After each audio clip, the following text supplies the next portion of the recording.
Hello there guys and welcome, it is Niran here, and today it is time for episode number 16 of our FIFA 15 West Ham United career mode. And in today's episode, of course, we are now out of the transfer window, as you saw last episode, the January transfer window. So now, or the January transfer window, I'm so bad at pronunciation sometimes, but anyway, that's beyond the point. So we are now returning to 3 games per episode. So in today's episode, in the next 2 episodes, we are going to be playing some disgusting teams, and in today's episode, firstly we'll be playing Liverpool in the Barclays Premier League, then we'll be playing Tottenham in the FA Cup 5th round, and then we'll be playing Crystal Palace in some brief respite before next episode we play Chelsea, Tottenham and Arsenal all in the Barclays Premier League. So we'll have to see how that one goes.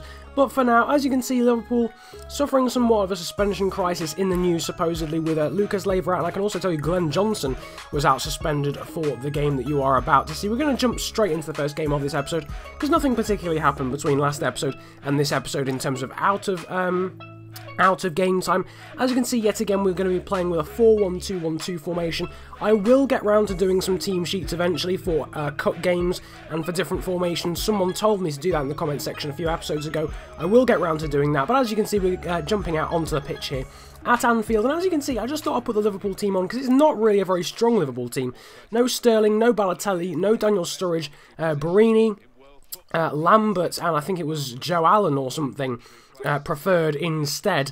Here is, of course, our team. We've got Schürrle and Niang there as the wingers, Song in defensive mid, Downing as an attacking mid with Zarate and Valencia up front, and the bog standard defence. As you can see, we would actually get the first chance of the game in the 13th minute there, a nice header from Valencia, but unfortunately just wide. There you can see a decent one-handed save from Scuffe there, from Gerrard's shot, and from the resulting corner you can see here a pretty decent example of some fantastic distribution from Simone Scuffe, and this is really a theme. As you can see, a few minutes later again, he picks up the ball, he's going to find the throw, and he's going to launch it out to Lasse Schürrle, and he's just very solid at distribution. As you can see, though, a few minutes later, Downing's going to put it through for Zarate, and what a touch and finish that is from Zarate. That first touch just trapping the ball right in his control, fantastic little killing touch there, and then curling it round Simon Mignolet, very much helpless there in Liverpool goal, to give us somewhat of a shock lead here. As you can see, though, about 8 minutes later there, Steven Gerrard with another long-range effort, and that will be somewhat of a theme of Liverpool's game. We really did force them to long shots, mainly there. Lasse Schürrle with a nice run and shot, but easily saved by Simon Mignolet. A long-range shot here from Valencia as well, and forcing another good save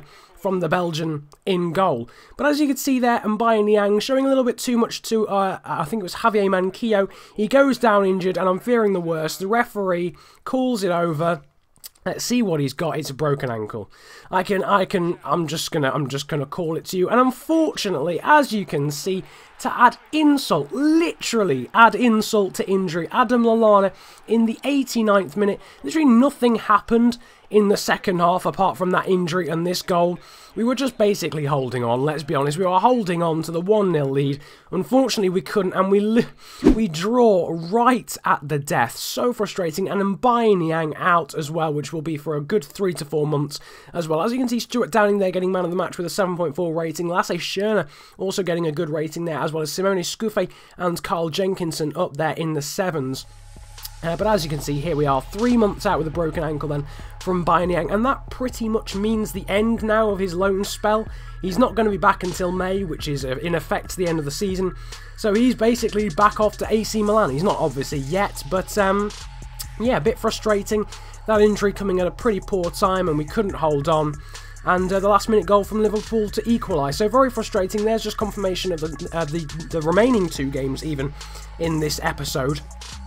Being against Spurs in the FA Cup 5th round, and then being against Crystal Palace. But we are now going to get into the second game of the episode after the disappointment. I suppose it's a good sign, though, when I'm disappointed about drawing against Liverpool. I would have taken a draw before the game, but to be leading, going into the 89th minute, and to have played so well, and our passing was so good, although not the best it could have been, but we played well. We're now going to jump into this game instead of, pondering about last game. As you can see, a few changes there. Kouyaté coming in instead of Umtiti at centre-back there. Uchida coming in for Jenkinson.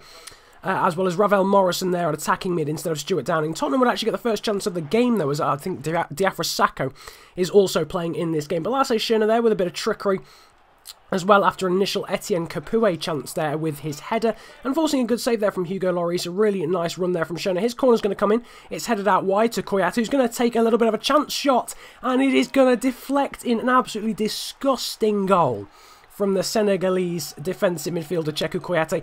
It's literally gonna bounce right off Christian Eriksen and just fumble into the net. Lloris there already diving. Another good save though from Lloris there, I think from Sakho's shot in the end. And Doumbia actually winning a header somehow against Winston Reid there, having signed from CSK Moscow. But Valencia there putting through Ravel Morrison. He's going to turn, put the ball into the box there, and Zarate's going to win it, and he is going to head it into the opposite corner there to where Hugo Lloris's momentum is taking him. And I think anyone in that aerial challenge apart from Danny Rose, they may have won that. But Zarate there with a really nice header after some good play there from...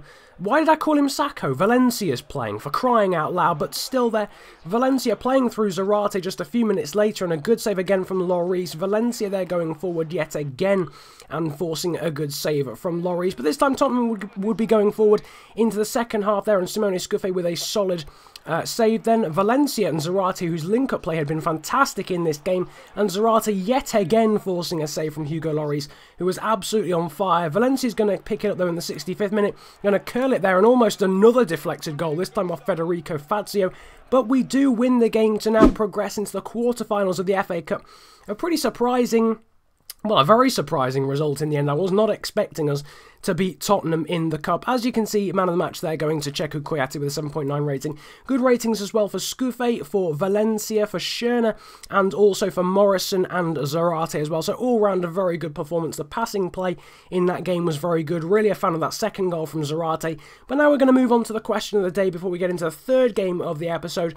It's nothing really career mode. It's not really related to the squad in any sense, but it's more to do with an idea that I had. Would you guys like to see me do a Player of the Month poll, or a Player of the Month vote on straw poll, or a competition every time we go a month in game time? Not in real time, because obviously that would be ridiculous, but in game time. I'll tell you when the next month is ending, and I can do a Player of the Month poll. It'll probably spread across the player of the bi-episode period.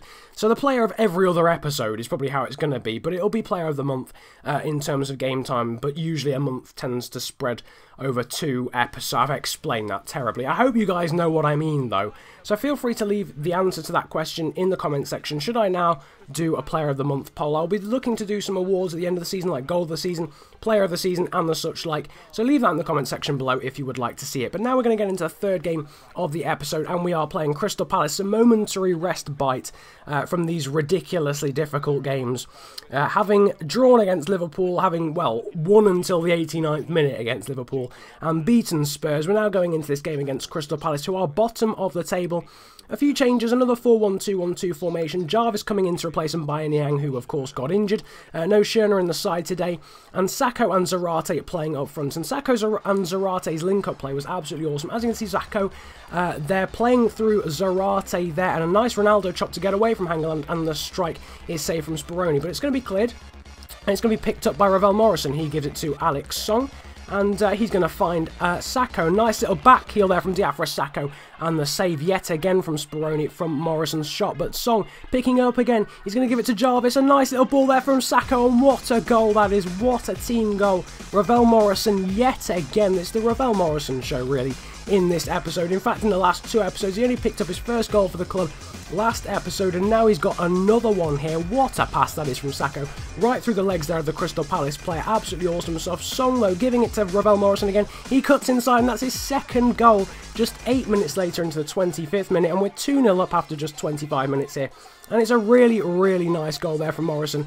Assisted there yet again from Song, but that first goal, what a team goal that was. But Morrison again now away for his hat-trick. He's going to try and dink it over the keeper there, Speroni.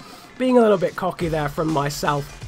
And unfortunately, Speroni is there to save. But just a few minutes later again, Downing is going to win a free kick. He's going to take it himself here from just 20 yards out.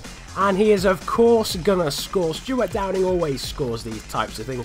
You know me by now. You know Stuart Downing by now. What a free kick that is. Right over the wall, into the back of the net before Speroni even dives. And yet another awesome goal in this episode. Another awesome goal in the last few episodes, actually. But Morrison's going to give it to Sakho. A nice little 1-2 between himself and Zarate. He's going to hit the bar. He's going to bounce down. Looked as if it had already gone in, but the rebound is actually headed in by Brede Hangeland. An own goal from the Norwegian. You'll see in a moment the ball was just not quite in, but it was incredibly close there As you could see from the freeze frame, Zarate there forcing yet another save from Speroni. All of that being in the first half. Actually, no, that last shot was in the second half. But we were 3-0 up at half-time. We basically just went for spectacular goals late on because we really dominated the game. As you can see from these stats, 16 shots and 12 shots on target to 0 shots whatsoever for Crystal Palace. 60% possession as well. Ravel Morrison rightly getting man of the match after getting 2 goals there with an 8.8 rating. Stuart Downing there with an 8.5 as well. Some good ratings for Song, Jetro Willems, Samuel Umtiti, Mauro Zarate and Sacco. Zarate and Sacco's link-up play was absolutely incredible in that game. That 4-1-2-1-2 formation with Morrison playing as an attacking mid and Sacco and Zarate up front worked an absolute treat in that game. I'll be looking to do that more often. As you can see in the background is the table. I won't go over it. We are 6th though, however, in the table because of having a game in hand on Arsenal. If we win that, we'll go back above the North London team. But I hope you enjoyed this episode of Career Mode. Feel free to leave a like and subscribe if you did. Comment about enjoying it if you enjoyed it that much, as well as your answer to my question of the day. Have a good day, enjoy yourselves, and goodbye.